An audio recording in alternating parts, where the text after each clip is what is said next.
ಎಲ್ಲರಿಗೂ ನಮಸ್ಕಾರ. ನಿಮ್ಮ ಶ್ರಾವಸ್ ಕಲ್ಪವೃಕ್ಷ ಚಾನಲ್ಗೆ ಸ್ವಾಗತ. ಇವತ್ತು ಮನೆಯಲ್ಲಿ 1 ಬೀಟ್ರೂಟು 2 ಸ್ಪೂನ್ ತುಪ್ಪ ಇದ್ದರೆ ಸಾಕು. ಯಾವುದೇ ರೀತಿಯ ಸಕ್ಕರೆನೇ ಬಳಸದೆ ಈ ರೀತಿ ಆರೋಗ್ಯಕರವಾಗಿರ್ತಕ್ಕಂಥ ಹೆಲ್ತಿಯಾಗಿರ್ತಕ್ಕಂಥ ಒಂದು ಬೀಟ್ರೂಟ್ ಹಲ್ವನ ಯಾವ ರೀತಿ ಮಾಡೋದು ಅಂತ ನೋಡೋಣ. ತುಂಬಾ ಪರ್ಫೆಕ್ಟ್ ಆಗಿರ್ತಕ್ಕಂಥ ರೀತಿಯಲ್ಲಿ ನಾವು ಈ ರೀತಿ ಜೆಲ್ಲಿ ಆಗಿರ್ತಕ್ಕಂಥ ಒಂದು ಹಲ್ವನ ಮಾಡ್ಕೊಳ್ಬೋದು. ಹಾಗೆ ಮಕ್ಕಳು ಕೂಡ ಈ ಒಂದು ರೆಸಿಪಿನ ತುಂಬಾ ಇಷ್ಟಪಟ್ಟು ತಿಂತಕ್ಕಂಥ ಒಂದು ರೆಸಿಪಿ. ಯಾವ ರೀತಿ ಮಾಡೋದು ಅಂತ ನೋಡ್ಕೊಂಡು ಬಿಡೋಣ. ಮಾಡೋ ವಿಧಾನ ಕೂಡ ತುಂಬಾ ಸರಳವಾಗಿರ್ತಕ್ಕಂಥ ವಿಧಾನದಲ್ಲಿ ಮಾಡ್ಕೊಳ್ಬೋದು. ಮೊದಲಿಗೆ ನಾನಿಲ್ಲಿ ದೊಡ್ಡದಾಗಿರ್ತಕ್ಕಂಥ ಒಂದು ಬೀಟ್ರೂಟ್ನ ತೊಗೊಂಡಿದ್ದೀನಿ. ನೀವೇನಾದರೂ ಸೈಜಲ್ಲಿ ಸಣ್ಣದಾಗಿರ್ತಕ್ಕಂಥ ಬೀಟ್ರೂಟ್ನ ಬಳಸ್ಕೊಳ್ಳೋದಾಯಿತು ಅಂತಂದರೆ 2 ಬೀಟ್ರೂಟ್ನ ಬಳಸ್ಕೊಳ್ಳಿ. ಇವಾಗ ಇದ್ರ ಮೇಲ್ಗಡೆ ಇರೋ ಸಿಪ್ಪೆನ ತೆಗೆದು ನಾನು ಕಟ್ ಮಾಡಿ ತೊಗೊಂಡಿದ್ದೀನಿ. ನೋಡಿ, ಈ ರೀತಿ ಸಿಪ್ಪೆನೆಲ್ಲ ಪೀಲ್ ಮಾಡಿಕೊಂಡು ಈ ಒಂದು ಸೈಜಲ್ಲಿ ಕಟ್ ಮಾಡಿ ಇಟ್ಕೊಂಡಿದ್ದೀನಿ. ಇವಾಗ ಇದನ್ನು ನಾವು ರುಬ್ಕೊಳ್ಬೇಕಾಗತ್ತೆ, ಗ್ರೈಂಡ್ ಮಾಡ್ಕೊಳ್ಬೇಕು. ಹಾಗಾಗಿ ಈ ಒಂದು ಪೀಸ್ಗಳನ್ನ ನಾನು ಮಿಕ್ಸರ್ ಜಾರಿಗೆ ಸೇರಿಸ್ಕೊಂಡು ನುಣ್ಣಿಗೆ ರುಬ್ಕೊಳ್ಬೇಕು. ನೋಡಿ, ಬೀಟ್ರೂಟ್ ಅಷ್ಟೇ ರುಬ್ಕೊಳ್ಬಾರ್ದು. ಬೀಟ್ರೂಟ್ ಜೊತೆಗೆ 1 ಗ್ಲಾಸ್ ಆಗುವಷ್ಟು ನೀರನ್ನ ಸೇರಿಸ್ಕೊಂಡಿದ್ದೀನಿ. ಎಷ್ಟು ಕ್ವಾಂಟಿಟಿ ಹಿಡಿಯುತ್ತೋ ಜಾರು ಅಷ್ಟನ್ನು ನೀರನ್ನ ಸೇರಿಸ್ಕೊಂಡು ರುಬ್ಕೊಂಡು ಬರೋಣ. ಅಂದಾಗ ಮಾತ್ರ ನುಣ್ಣಗೆ ಆಗುತ್ತೆ. ಇವಾಗ ನೋಡಿ, ರುಬ್ಕೊಂಡು ಬಂದಿದ್ದಾಗಿದೆ. ಇಷ್ಟಾದರೆ ಸಾಕು. 2 ಸರಿ ನಾವು ಈ ಒಂದು ಬೀಟ್ರೂಟ್ನ ರುಬ್ಕೊಳ್ಬೇಕಾಗತ್ತೆ. ನೋಡಿ, ನೀರು ಹಾಕಿ ರುಬ್ಬಿದಾಗಲೂ ಕೂಡ ನಮಗೆ ನೀರಿನ ಅಂಶ ಕಡಿಮೆ ಇರುತ್ತೆ. ಹಾಗಾಗಿ ಇನ್ನೊಂದು ಗ್ಲಾಸ್ ನೀರನ್ನ ಸೇರಿಸ್ಕೊಳ್ತಿದ್ದೀನಿ. ಸಣ್ಣ ಟೀ ಕುಡಿಯೋ ಗ್ಲಾಸಲ್ಲಿ 1 ಗ್ಲಾಸ್ ನೀರನ್ನ ಈ ರೀತಿ ಸೇರಿಸ್ಕೊಂಡು ಇವಾಗ ಇದನ್ನು ನಾವು ಸೋಸ್ಕೊಳ್ಬೇಕಾಗುತ್ತೆ. ಅಂದರೆ ಬೀಟ್ರೂಟಲ್ಲಿರ್ತಕ್ಕಂಥ ನೀರನ್ನ ನಾವು ತಗೊಳ್ಬೇಕಾಗತ್ತೆ. ಈ ರೀತಿ ಜರಡಿ ಅಥವಾ ಟೀ ಸೋಸ್ತಕ್ಕಂಥ ಒಂದು ಜರಡಿ ಕೂಡ ತೊಗೊಳ್ಬೋದು.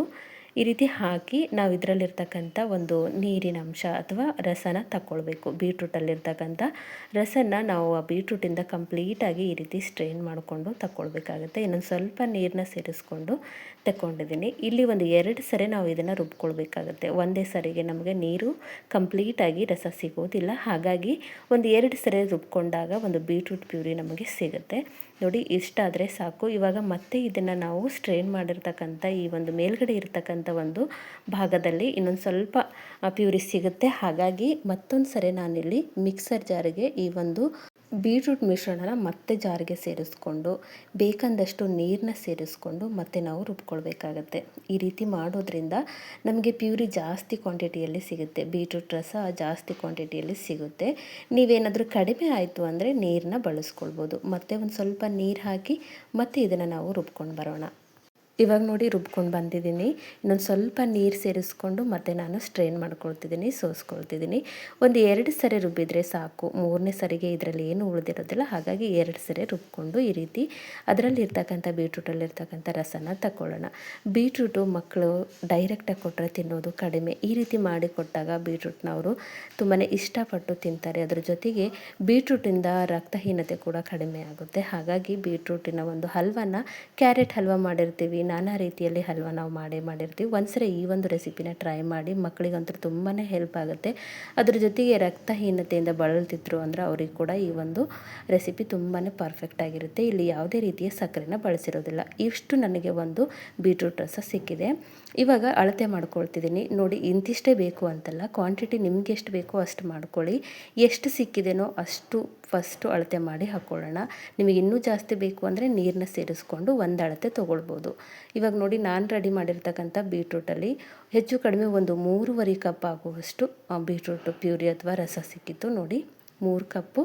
ಅದ್ರ ಜೊತೆಗೆ ಇನ್ನೊಂದು ಅರ್ಧ ಕಪ್ ಆಗುವಷ್ಟು ಸಿಕ್ಕಿದೆ. ಇದು ಜಾಸ್ತಿ ಬೇಕು ಅಂದರೆ ಇನ್ನೊಂದು ಕಪ್ ನೀರನ್ನ ನೀವು ಸೇರಿಸ್ಕೊಳ್ಬೋದು. ಇವಾಗ ಅಳತೆ ಮಾಡ್ಕೊಂಡಿರ್ತಕ್ಕಂಥ 3.5 ಕಪ್ಪು ಬೀಟ್ರೂಟ್ ರಸ ಅಥವಾ ಬೀಟ್ರೂಟ್ ಪ್ಯೂರಿಗೆ ನಾನಿಲ್ಲಿ 1 ಕಪ್ ಆಗುವಷ್ಟು ಬೆಲ್ಲನ ಸೇರಿಸ್ಕೊಳ್ತಿದ್ದೀನಿ. ಸ್ವೀಟ್ ಏನಾದರೂ ಜಾಸ್ತಿ ತಿನ್ನೋದಾಗಿತ್ತು ಅಂತಂದರೆ ಇನ್ನೊಂದು ಅರ್ಧ ಕಪ್ಪು ಹಾಕ್ಕೊಳ್ಬೋದು. ಅದ್ರ ಜೊತೆಗೆ ಅದೇ ಕಪ್ಪಿಂದ ಒಂದು 3/4 ಕಪ್ ಆಗುವಷ್ಟು ಕಾರ್ನ್ಫ್ಲೋರ್ನ ಸೇರಿಸ್ಕೊಂಡಿದ್ದೀನಿ. ಇವಾಗ ಇದನ್ನು ನೀಟಾಗಿ ಕಲಿಸ್ಕೊಳ್ಬೇಕು. ಯಾವುದೇ ರೀತಿಯ ಗಂಟುಗಳಾಗದೇ ಇರೋ ರೀತಿಯಲ್ಲಿ ಮೊದಲಿಗೆ ನಾವು ಕಲಸಿಟ್ಕೊಂಡು ಬಿಡೋಣ. ನಂತರ ಸ್ಟವ್ನ ಆನ್ ಮಾಡಿ ನಾವು ಗ್ಯಾಸ್ ಮೇಲೆ ಇಟ್ಕೊಳ್ಬೇಕು. ಬೆಲ್ಲನ ಸರಿಯಾಗಿ ಕುಟ್ಟಿ ಪುಡಿ ಮಾಡಿ ಸೇರಿಸ್ಕೊಳ್ಳಿ. ಯಾಕಂದರೆ ನಾವು ಸಡನ್ಲಿ ಇದು ಕಲಿತಾದ ತಕ್ಷಣ ಗ್ಯಾಸ್ ಮೇಲೆ ಇಡೋದ್ರಿಂದ ಮೊದಲೇ ನಾವು ಬೆಲ್ಲನ ಕುಟ್ಟಿ ಹಾಕ್ಕೊಂಡಿದ್ರೆ ಉತ್ತಮ. ಇವಾಗ ನೋಡಿ, ಮೊದಲಿಗೆ ಒಂದು ಬಾಕ್ಸ್, ಈ ರೀತಿ ಬಾಕ್ಸ್ ಇದ್ದರೆ ಬಾಕ್ಸ್ ತೊಗೊಳ್ಳಿ, ಇಲ್ಲ ಅಂತಂದರೆ ತಟ್ಟೆ ಕೂಡ ತೊಗೊಳ್ಬೋದು. ಒಂದು ಸ್ವಲ್ಪ ತುಪ್ಪ ಅಪ್ಲೈ ಮಾಡಿ ಮೊದಲೇ ರೆಡಿ ಮಾಡಿ ಇಟ್ಕೊಳ್ಳಿ. ತಟ್ಟೆನಾದರೂ ತೊಗೊಳ್ಳಿ ಅಥವಾ ಈ ರೀತಿ ಬಾಕ್ಸ್ ಆದರೂ ತೊಗೊಳ್ಳಿ ಅಥವಾ ಲಂಚ್ ಬಾಕ್ಸ್ ಯಾವುದಾದ್ರೂ ಒಂದು ಸ್ಟೀಲ್ ಬಾಕ್ಸ್ ಕೂಡ ತೊಗೊಳ್ಬೋದು. ಈ ರೀತಿ ತುಪ್ಪನ ಮೊದಲೇ ಅಪ್ಲೈ ಮಾಡಿ ಇಟ್ಕೊಳ್ಬೇಕಾಗತ್ತೆ. ನಾನು ಕೂಡ ಇಲ್ಲಿ ರೆಡಿ ಮಾಡಿ ಇಟ್ಕೊಂಡಿದ್ದೀನಿ. ಇದನ್ನು ಸೈಡಲ್ಲಿ ಎತ್ತಿಟ್ಬಿಡೋಣ. ಇವಾಗ ನಾವು ರೆಡಿ ಮಾಡಿರ್ತಕ್ಕಂಥ ಒಂದು ಬೀಟ್ರೂಟ್ ಪ್ಯೂರಿನ ಗ್ಯಾಸ್ ಮೇಲೆ ಇಟ್ಕೊಂಡಿದ್ದೀನಿ. ಗ್ಯಾಸ್ ಆನ್ ಮಾಡಿಟ್ಕೊಂಡು ಮೀಡಿಯಮ್ ಫ್ಲೇಮಲ್ಲಿ ಇಟ್ಕೊಂಡು ಕೈ ಬಿಡ್ದ ಹಾಗೆ ಈ ರೀತಿ ಕಲಿಸ್ತಾ ಬರಬೇಕು. ಎಲ್ಲಿವರೆಗೂ ಅಂತಂದರೆ ನಾವು ರೆಡಿ ಮಾಡಿರ್ತಕ್ಕಂಥ ಪ್ಯೂರಿ ಒಂದು ಹಂತದ ಮಟ್ಟಿಗೆ ಗಟ್ಟಿ ಆಗ್ತಿದೆ ಅನ್ನಿಸೋವರೆಗೂ ಕಲಿಸ್ತಾ ಬನ್ನಿ. ನೋಡಿ ಈ ರೀತಿ ಈ ಹಂತದವರೆಗೂ ಬರೋವರೆಗೂ ಮೀಡಿಯಮ್ ಫ್ಲೇಮಲ್ಲೇ ಇಟ್ಕೊಂಡು ಕಲಿಸ್ತಾ ಬನ್ನಿ. ಈ ರೀತಿ ಗಟ್ಟಿ ಆಗ್ತಿದೆ ಅಂದಾಗ ಲೋ ಟು ಮೀಡಿಯಮ್ ಫ್ಲೇಮಲ್ಲಿ ಇಟ್ಕೊಳ್ಳಿ. ಅಂದರೆ ಮೀಡಿಯಮ್ ಫ್ಲೇಮ್ಗಿಂತ ಒಂದು ಸ್ವಲ್ಪ ಕಡಿಮೆ ಗ್ಯಾಸ್ನ ಆನ್ ಮಾಡಿ ಇಟ್ಕೊಂಡು ಈ ರೀತಿ ಕಲಿಸ್ತಾ ಬರಬೇಕು. ನೋಡಿ ಕಲರ್ ಕೂಡ ನೀವು ನೋಡ್ತಿರ್ಬೋದು, ಇಲ್ಲಿ ಯಾವುದೇ ರೀತಿಯ ಕಲರ್ನ ಸೇರಿಸಿಲ್ಲ, ಬರೀ ಬೀಟ್ರೂಟಲ್ಲಿರೋ ಕಲರೇ ನಮಗೆ ಸಾಕಾಗುತ್ತೆ. ಹಾಗಾಗಿ ಆರೋಗ್ಯಕರವಾಗಿರ್ತಕ್ಕಂಥ ಒಂದು ಸ್ವೀಟ್ ರೆಸಿಪಿ ಅಂತಲೇ ಹೇಳ್ಬೋದು. ಈ ರೀತಿ ಗಟ್ಟಿ ಆಗ್ತಾ ಬರಬೇಕು. ಗ್ಯಾಸ್ ಮಾತ್ರ ಲೋ ಟು ಮೀಡಿಯಮ್ ಫ್ಲೇಮಲ್ಲೇ ಇರಲಿ, ಹೈ ಫ್ಲೇಮಲ್ಲಿ ಇರಬಾರ್ದು, ತೀರಾ ಲೋ ಫ್ಲೇಮಲ್ಲಿ ಇರಬಾರ್ದು. ಇದು ಎಲ್ಲಿವರೆಗೂ ಅಂದರೆ ಒಂದು ಶೈನಿಂಗ್ ಬರಬೇಕು, ಅಲ್ಲಿವರೆಗೂ ನಾವು ಈ ರೀತಿ ಕಲಿಸ್ತಾನೆ ಇರಬೇಕು. ಕೈ ಬಿಡ್ದಾಗೆ ಕಲಿಸ್ತಾ ಬನ್ನಿ, ತಳ ಅಂಟ್ಕೊಳ್ಬಾರ್ದು, ಆ ರೀತಿ ಕಲಿಸ್ತಾ ಬನ್ನಿ. ಇವಾಗ ನೋಡಿ 1 ಸ್ಪೂನ್ ಆಗುವಷ್ಟು ತುಪ್ಪನ ಹಾಕ್ಕೊಳ್ತಿದ್ದೀನಿ. ಇಲ್ಲಿ ಈ ಸ್ವೀಟಿಗೆ 2 ಸ್ಪೂನ್ ತುಪ್ಪ ಸಾಕು, ಜಾಸ್ತಿ ಏನು ಬೇಕಾಗೋದಿಲ್ಲ. ಈ ರೀತಿ 1 ಸ್ಪೂನ್ ತುಪ್ಪ ಹಾಕಾದ್ಮೇಲೆ ಮತ್ತೊಂದು ಸರಿ ಕಲಿಸ್ಕೊಳ್ಳಿ.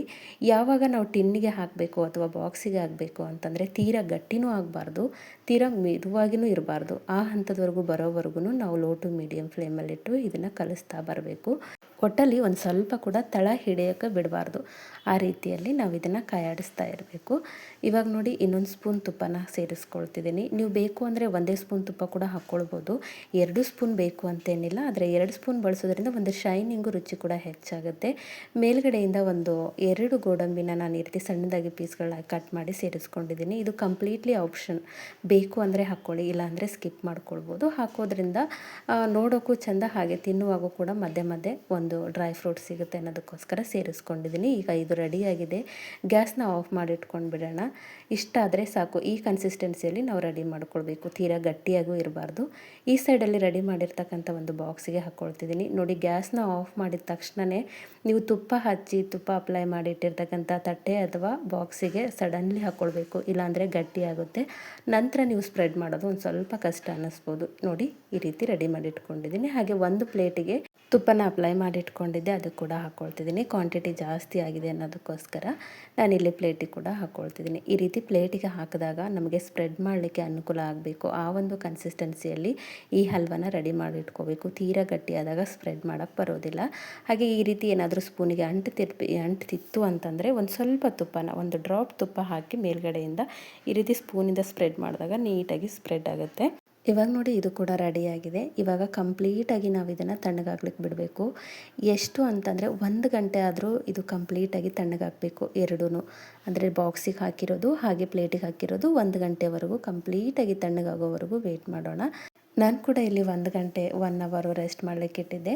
ಏನಾದರೂ ಅರ್ಜೆಂಟ್ ಇದೆ ಅನ್ನೋದಾಯಿತು ಅಂತಂದರೆ ಒಂದು ಸ್ವಲ್ಪ ಬಿಸಿ ಆರಿದ ಮೇಲೆ ಫ್ರಿಜ್ಜಲ್ಲಿ ಕೂಡ ಇಟ್ಟು ಈ ರೀತಿ ನೀವು ಗಟ್ಟಿ ಮಾಡ್ಕೊಳ್ಬೋದು. ನಾರ್ಮಲ್ ಟೆಂಪ್ರೇಚರಲ್ಲಿ ಆಯಿತು ಅಂದರೆ 1 ಗಂಟೆ ಬಿಟ್ಕೊಳ್ಬೇಕು. ಮೇಲ್ಗಡೆ ನಿಮಗೆ ಡ್ರಾಪ್ಸ್ ಹನಿ ಕಾಣ್ತಿರೋದು ಅದು ತುಪ್ಪ, ಯಾಕಂದರೆ ಒಂದು ಸ್ವಲ್ಪ ತುಪ್ಪ ಹಾಕಿ ನಾನು ಸ್ಪ್ರೆಡ್ ಮಾಡ್ಕೊಂಡಿದ್ನಲ್ಲ, ಹಾಗಾಗಿ ಆ ತುಪ್ಪ ಆ ರೀತಿ ಕಾಣಿಸ್ತಿದೆ. ಇವಾಗ ಇದನ್ನು ಒಂದು ಪ್ಲೇಟಿಗೆ ತಗೊಳ್ತಿದ್ದೀನಿ. ಬಾಕ್ಸಿಗೆ ಹಾಕಿರೋದನ್ನು ನಾನು ಒಂದು ಪ್ಲೇಟಿಗೆ ತಗೊಳ್ತಿದ್ದೀನಿ. ನೋಡಿ ತುಂಬಾ ಈಸಿಯಾಗಿ ಬರುತ್ತೆ. ಕನ್ಸಿಸ್ಟೆನ್ಸಿ ತೀರಾ ಗಟ್ಟಿಯಾಗಬಾರ್ದು, ಈ ಒಂದು ಮಟ್ಟಿಗೆ ಇತ್ತು ಅಂದರೆ ಸಾಕು. ತುಂಬಾ ಪರ್ಫೆಕ್ಟ್ ಆಗಿರ್ತಕ್ಕಂಥ ಒಂದು ಬೀಟ್ರೂಟ್ ಹಲ್ವ ರೆಡಿಯಾಗಿದೆ. ನಿಮಗೆ ಯಾವ ರೀತಿ ಬೇಕೋ ಆ ರೀತಿ ಕಟ್ ಮಾಡ್ಕೊಳ್ಬೋದು. ನೋಡೋಕ್ಕೆ ಕೂಡ ತುಂಬಾ ಸೂಪರಾಗಿ ಹಾಗೆ ಪರ್ಫೆಕ್ಟಾಗಿ ಬಂದಿದೆ ಹಲ್ವ. ಇವಾಗ ಇದನ್ನು ನಿಮಗೆ ಯಾವ ರೀತಿ ಬೇಕೋ ಆ ಶೇಪಲ್ಲಿ ಕಟ್ ಮಾಡ್ಕೊಳ್ಳಿ. ನಾನಿಲ್ಲಿ ಬಾಕ್ಸ್ ಅಥವಾ ಸ್ಕ್ವೇರ್ ಶೇಪಲ್ಲಿ ಕಟ್ ಮಾಡ್ಕೊಳ್ತಿದ್ದೀನಿ. ನೋಡಿ ಕೈಗೆ ಒಂದು ಸ್ವಲ್ಪನೂ ಅಂಟ್ತಿರಬಾರ್ದು.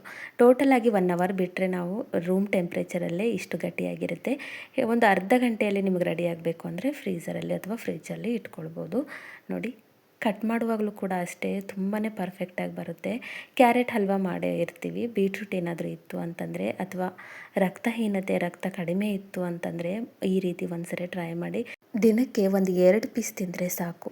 ಮಕ್ಕಳಿಗಾಗಲಿ ದೊಡ್ಡವ್ರಿಗಾಗಲಿ ಈ ಒಂದು ರೆಸಿಪಿ ತುಂಬಾ ಪರ್ಫೆಕ್ಟ್ ಆಗಿರ್ತಕ್ಕಂಥ ಒಂದು ರೆಸಿಪಿ. ತುಂಬಾ ಪರ್ಫೆಕ್ಟ್ ಆಗಿರ್ತಕ್ಕಂಥ ರೀತಿಯಲ್ಲಿ ಹಲ್ವ ರೆಡಿಯಾಗಿದೆ. ಎಲ್ಲನೂ ಕಟ್ ಮಾಡಿ ಒಂದು ಪ್ಲೇಟಿಗೆ ಜೋಡಿಸ್ಕೊಂಡಿದ್ದೀನಿ. ನೋಡಿ ಹೊರಗಡೆಯಿಂದ ಅಷ್ಟೇ ಅಲ್ಲ, ಒಳಗಡೆಯಿಂದ ಕೂಡ ಅಷ್ಟೇ ತುಂಬಾ ಪರ್ಫೆಕ್ಟ್ ಆಗಿರುತ್ತೆ. ಹಾಗೆ ಹಾಕಿರ್ತಕ್ಕಂಥ ಡ್ರೈ ಫ್ರೂಟ್ಸ್ ಕೂಡ ನೀವು ನೋಡ್ತಿರ್ಬೋದು, ಅಲ್ಲಲ್ಲಿ ನೋಡೋಕ್ಕೂ ಚೆಂದ ಕಾಣಿಸ್ತಿರುತ್ತೆ. ಹಾಗೆ ತಿನ್ನುವಾಗ ಕೂಡ ಮಧ್ಯದಲ್ಲಿ ಬಂದಾಗ ತುಂಬಾ ಟೇಸ್ಟಿಯಾಗಿರುತ್ತೆ. ಜೆಲ್ಲಿ ಆಗಿರ್ತಕ್ಕಂಥ ಒಂದು ಬೀಟ್ರೂಟ್ ಹಲ್ವನ ನಾವು ಸಕ್ಕರೆ ಬಳಸದೆ ಬೆಲ್ಲನ ಹಾಕಿ ಕೂಡ ಮಾಡ್ಕೊಳ್ಬೋದು. ಆರೋಗ್ಯಕ್ಕಂತೂ ತುಂಬಾ ಒಳ್ಳೆಯದು. ಒಂದ್ಸರಿ ಟ್ರೈ ಮಾಡಿ ನೋಡಿ. ಇಷ್ಟು ಪರ್ಫೆಕ್ಟ್ ಆಗಿರ್ತಕ್ಕಂಥ ಒಂದು ರೆಸಿಪಿ. ಹೆಚ್ಚು ಕಡಿಮೆ ಒಂದು ವಾರ ಆರಾಮಾಗಿ ಇಟ್ಕೊಂಡು ತಿನ್ಬೋದು. ಫ್ರಿಜ್ಜಲ್ಲಾದರೂ ಇಟ್ಕೊಳ್ಬೋದು ಅಥವಾ ಹೊರಗಡೆ ಆದರೂ ರೂಮ್ ಟೆಂಪ್ರೇಚರ್ಲಿ ಒಂದು ವಾರ ಆರಾಮಾಗಿ ಇಟ್ಕೊಂಡು ತಿನ್ಬೋದು. ಎಲ್ಲೂ ಕೂಡ ಹಾಳಾಗೋದಿಲ್ಲ. ಮುಚ್ಚಿ ಇಡೋಕ್ಕೆ ಹೋಗಬಾರ್ದು.